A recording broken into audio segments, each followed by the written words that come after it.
If you want to export a Krita image with a transparent background, you're in the right place. In this video, I'll show you the fastest way to make sure your artwork keeps its transparency when you save it as a PNG.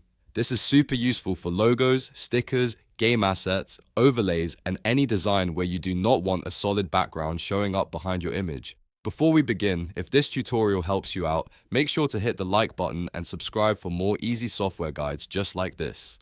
Alright, let's jump into Krita. The first thing you want to do is open your Layers Docker. You'll usually find this on the bottom right of the screen. If it's not visible, make sure your Layers panel is open so you can see all the layers in your project. Now look for the bottommost layer in your layer stack. In many cases, this will be named Background or Layer 1.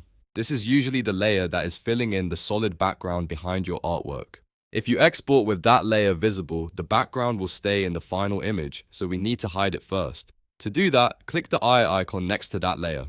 As soon as you turn that layer off, you should see the grey and white checkerboard pattern appear on your canvas.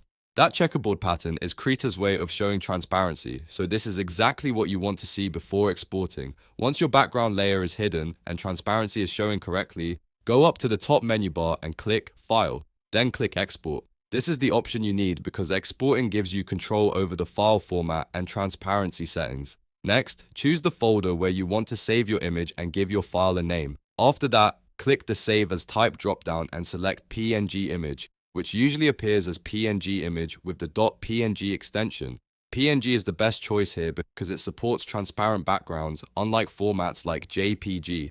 After selecting PNG, click Save. A new options window will appear, and this part is very important. In that window, make sure the Options Store Alpha channel or transparency is checked. This is what tells Krita to keep the transparent parts of your image when the file is exported. Once that box is checked, click OK to finish the export. Krita will save your file with the transparent background intact, and you can now use it anywhere you need without a white or colored box behind it. And that's it. Your Krita image is now exported with a transparent background. If you found this helpful, please give this video a like, subscribe to the channel, and turn on notifications so you never miss the next quick tutorial. Thanks for watching, and I'll see you in the next one.